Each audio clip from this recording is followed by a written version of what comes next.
She needed the job badly. Bills were piling up, rent was overdue, and her small savings had almost run out. When she saw the advertisement for a live-in housekeeper at a wealthy man's mansion, she applied immediately. The pay was good, too good to pass up. A few days later, she got the call. The interview was brief. The man, tall and well-dressed, barely looked at her as he explained the duties. Clean the house, cook meals, and stay out of his way unless needed.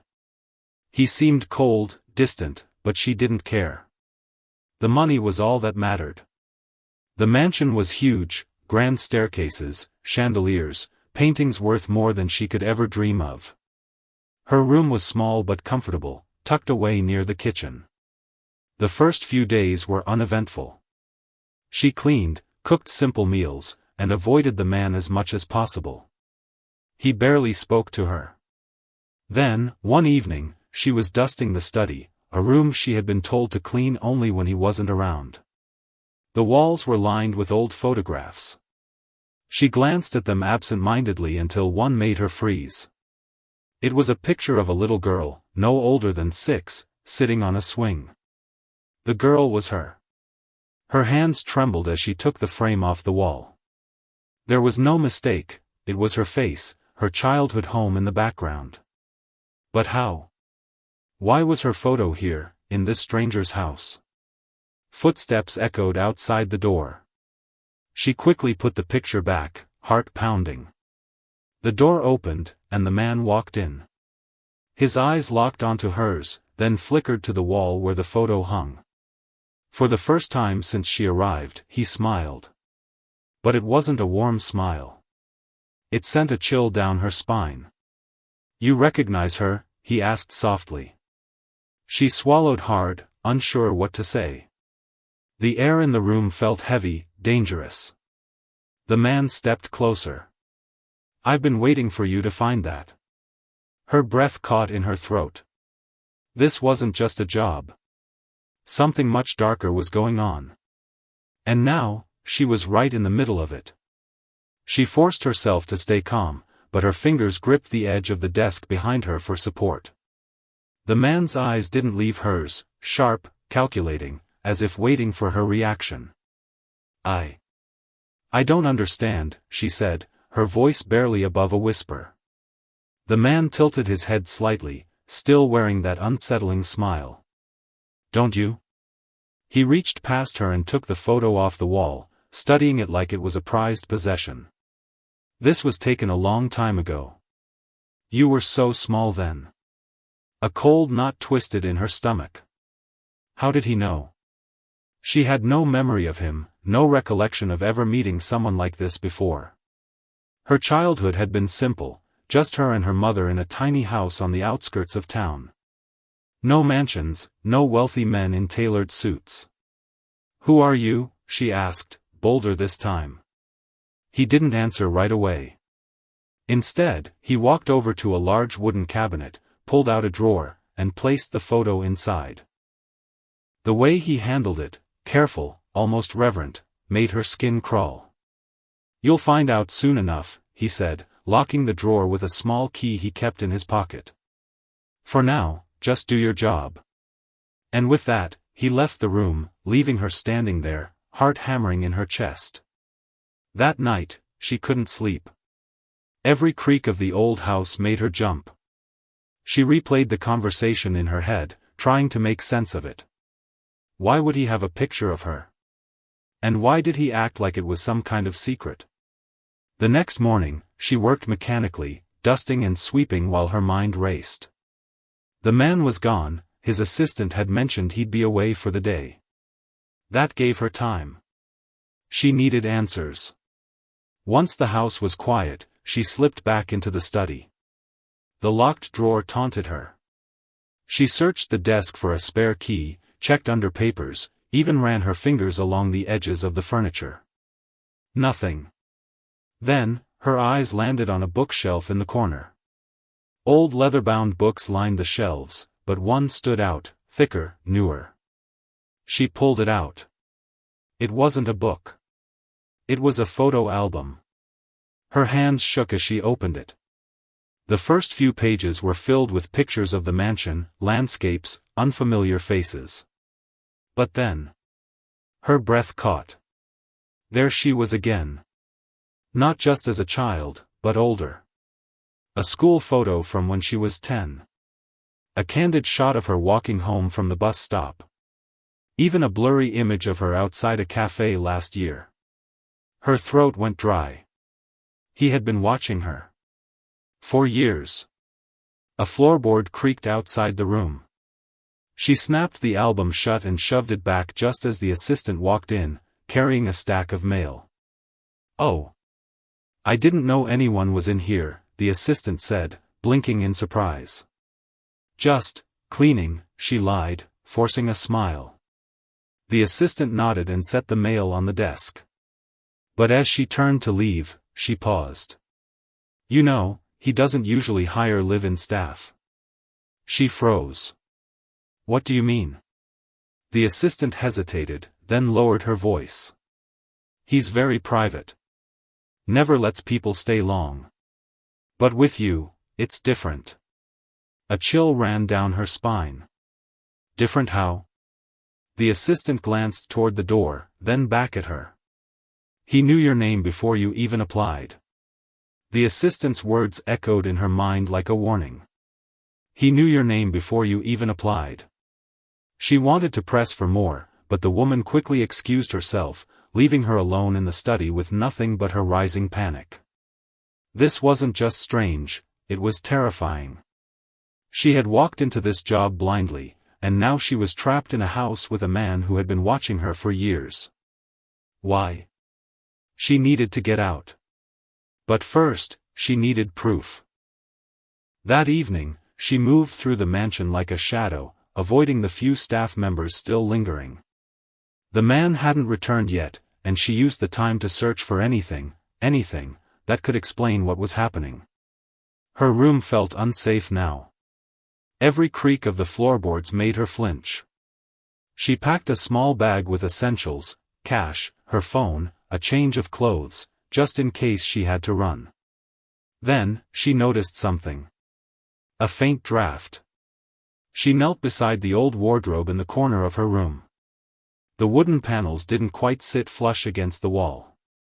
Curious, she pushed against it. A soft click. A hidden door, barely noticeable, swung inward just enough to reveal darkness beyond. Her pulse roared in her ears.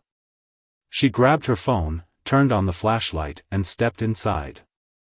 The narrow passage smelled of dust and damp wood. The beam of her light revealed a set of steep stairs leading down. Swallowing hard, she descended, each step groaning under her weight. At the bottom, a dimly lit room came into view. And what she saw made her blood run cold. Walls covered in newspaper clippings. Maps with red pins marking locations. And more photos, so many photos, of her. Her at the grocery store. Her walking in the park.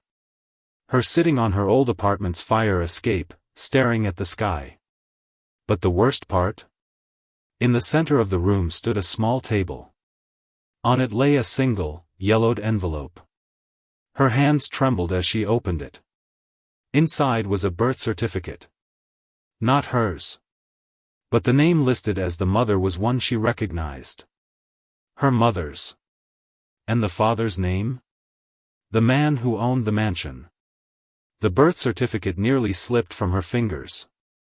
Her vision blurred as she stared at the name, the man upstairs, the owner of this mansion, listed as the father. The dates lined up. This wasn't some distant relative. This was him. But that would mean. No. It couldn't be. Her mother had never mentioned him. Never spoke of wealthy men or secret pasts. Their life had been small, ordinary. Just the two of them against the world. A sharp noise from above snapped her back to reality. Footsteps. Someone was moving around upstairs. She shoved the birth certificate back into the envelope and frantically scanned the room for another way out. The hidden stairs led only back to her room, straight into danger if he was waiting for her. Then she saw it, a narrow door tucked behind a shelf of files. She didn't hesitate. The door opened into a damp tunnel, the air thick with the smell of earth and mildew. Her phone's flashlight flickered as she ran, the beam bouncing off rough stone walls. She had no idea where it led, only that she couldn't go back. After what felt like an eternity, the tunnel ended at another door. Locked. Panic clawed at her throat. She slammed her shoulder against it once, twice. It burst open. Cold night air hit her face. She stumbled out into an overgrown garden at the edge of the mansion's property. The lights of the house glowed in the distance. She could run. Right now. Never look back. But then what? He knew where she lived. Where she worked. He had photos of her spanning years. If she fled without understanding the truth, she'd spend the rest of her life looking over her shoulder. Clutching the envelope, she made her decision.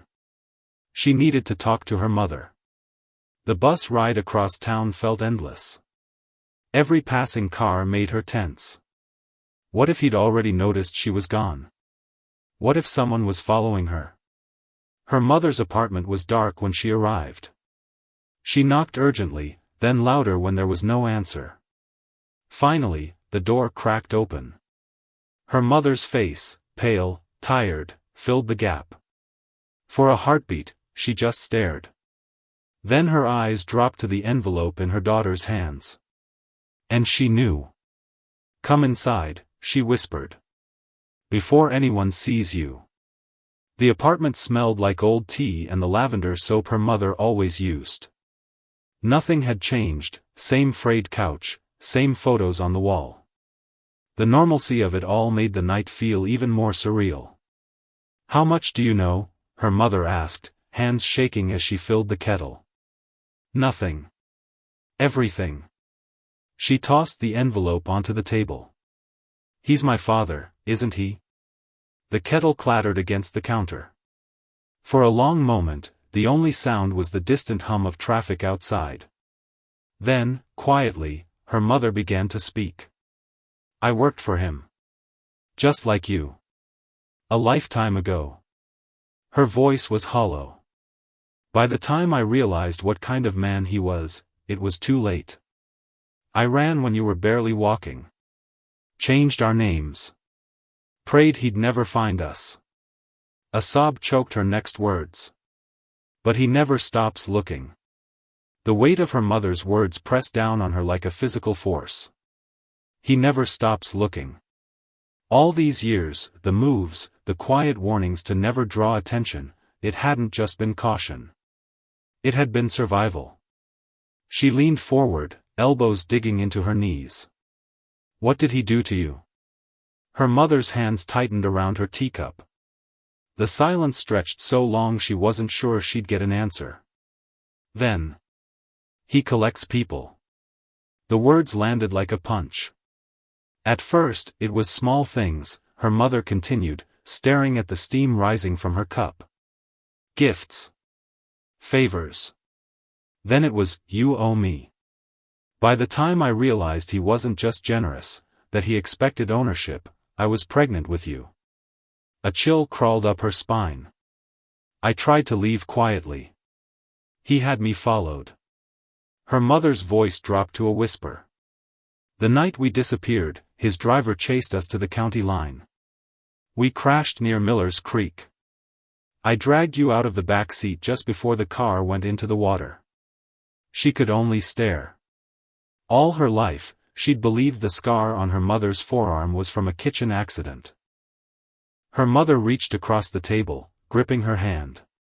"You can't go back there." But she was already shaking her head.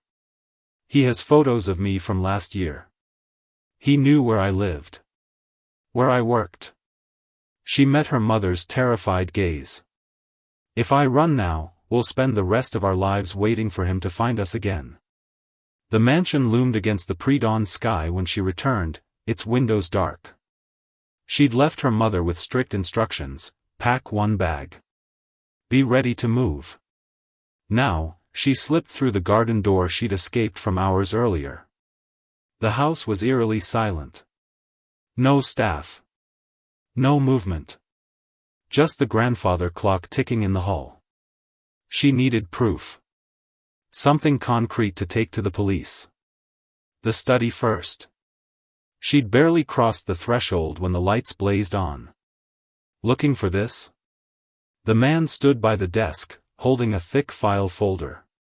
His suit was immaculate, not a hair out of place, like he'd been waiting all night.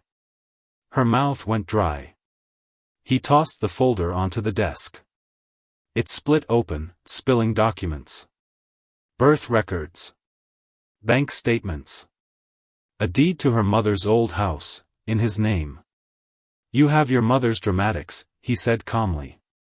But not her common sense. She should have taught you not to poke bears. Her pulse hammered in her throat.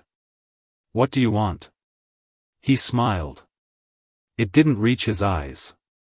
What's mine? A floorboard creaked behind her. She whirled, just as the assistant stepped out of the shadows, a syringe in her hand. The assistant's grip on the syringe was steady, her expression unreadable. There was no hesitation in her movements, only cold efficiency. She backed away, heart slamming against her ribs. You're working for him? The assistant didn't answer. The man chuckled low behind her. Of course she is, he said smoothly. Loyalty is rewarded in this house. And disloyalty, well. His gaze flicked to the documents scattered across the desk. Let's just say your mother made her choice long ago. The assistant stepped closer. The needle glinted under the harsh lights. She had seconds to react. With a sudden burst of desperation, she grabbed the heavy brass lamp from the desk and swung it hard. The assistant dodged, but not fast enough. The lamp clipped her shoulder, sending her stumbling back with a cry. The syringe clattered to the floor. She didn't wait. She bolted for the door. The hallway was a blur as she sprinted toward the kitchen. Shouts echoed behind her. The man's voice, sharp with rage. The assistant's frantic footsteps. The back door. She just needed to reach the back door. Her fingers fumbled with the lock. It stuck, rusted from disuse. A hand grabbed her arm, yanking her backward. The assistant's face was twisted in fury. You don't get to walk away. They crashed to the floor, grappling. The woman was stronger than she looked, fingers digging into her wrists like steel traps. Then, a shadow loomed over them. The man. He hauled the assistant off with surprising strength. Enough. The assistant panted, glaring. She was trying to. I know what she was trying to do. His voice was eerily calm. He adjusted his cuffs, then turned that hollow smile toward her. You're just like your mother. Stubborn to the end. She scrambled to her feet, backing against the door. The man sighed, as if disappointed. Did you really think I wouldn't have planned for this? From his pocket, he pulled out a phone, and her blood turned to ice. On the screen, a live feed of her mother's apartment. 2 figures in dark suits standing outside the door. The phone screen burned into her vision, her mother's apartment, those unknown men poised to strike. Her breath came in ragged gasps. This wasn't just a threat. It was a countdown. The man studied her panic with detached interest. You see now, don't you? There's no scenario where you win. He pocketed the phone. But I'm not unreasonable.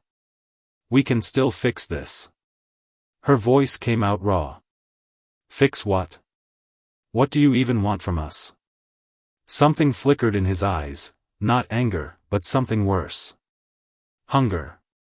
Everything that was taken from me, he said softly. Starting with you. The assistant made a sudden, sharp noise, almost a protest. The man shot her a look that silenced her instantly. That's when she noticed it. The way the assistant's hands trembled. the sheen of sweat at her temples. This wasn't just loyalty. This was fear. And fear could be exploited. The man gestured toward the hall. We'll discuss this properly in the study. You're not leaving, so you may as well. She moved without thinking. One sharp elbow to the assistant's ribs, the woman doubled over with a grunt, then a full-body shove straight into the man.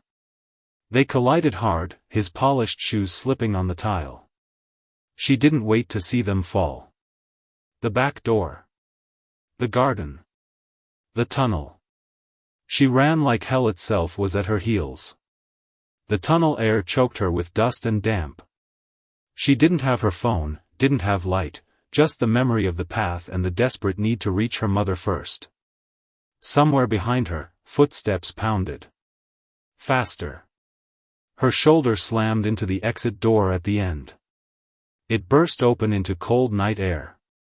No time for stealth now. She sprinted through back alleys, across empty parking lots, her lungs burning. The bus would take too long. She needed a taxi. She all but threw herself in front of one, startling the driver. Maple and 14th. Now. Double the fare if you hurry. The taxi hadn't even fully stopped when she leapt out, tossing crumpled bills at the driver. The apartment building loomed, quiet. Too quiet. No strange cars. No figures in suits. Had he lied? She took the stairs two at a time. Burst through her mother's door without knocking. Empty. The teacups from earlier sat untouched on the table.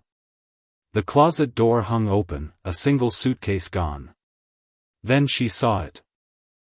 A note taped to the fridge in her mother's neat handwriting. Gone to the police. Do not follow. Meet at our safe place if anything happens. Our safe place. The old cabin by Miller's Creek. Where her mother had crashed all those years ago. A floorboard creaked behind her. She whirled. The assistant stood in the doorway, panting, her blouse torn at the collar. She didn't have the syringe anymore. Just empty hands held up in surrender. We don't have much time, the woman gasped. He's coming. And you don't know what he's really capable of. The assistant's chest rose and fell rapidly, her knuckles white where she gripped the doorframe. The polished, cold woman from the mansion was gone, this version was wild-eyed, her breath coming in ragged bursts. Listen to me, she hissed. He's not just coming for you. He's coming for her. And he won't stop this time. A car door slammed outside. The assistant flinched. She didn't have time to question, to doubt. Every instinct screamed at her to run, but the woman's terror was too real to ignore. Who are you? She demanded. The assistant's voice cracked. I'm the last one left. They moved in a blur, out the fire escape, into the alley, the assistant leading the way with startling familiarity. The woman knew these streets, these shortcuts. Like she'd run them before. Another car engine growled in the distance. The assistant ducked behind a dumpster, pulling her down. He has people everywhere. Cops. Taxi drivers. You can't trust anyone. She studied the woman's face, really studied it. The faint scar along her jaw. The way her left eye twitched under stress. And then it clicked. You're one of them, she breathed. One of the others he collected. The assistant's silence was answer enough. They stole a bike, then a car, putting miles between them and the city. The assistant, Lena, she finally admitted, talked as she drove. He picks people who have no one. Makes them depend on him. Your mother was different, she fought back. That's why he never let go. The pieces fell into place. The photos. The obsession. And you? Lena's grip tightened on the wheel. I was 12 when he took me in. By the time I realized what kind of man he was, I had nowhere else to go. The cabin appeared ahead, nestled in the trees. Dark. Quiet. Too quiet. Her mother wasn't there. The cabin door stood slightly ajar. Inside, overturned furniture. A shattered lamp. And on the kitchen table, a single, blood-smeared key. The key to the mansion. Lena made a choked noise. He wanted you to come back. This was all a game to him. She picked up the key, her hand steady for the first time all night.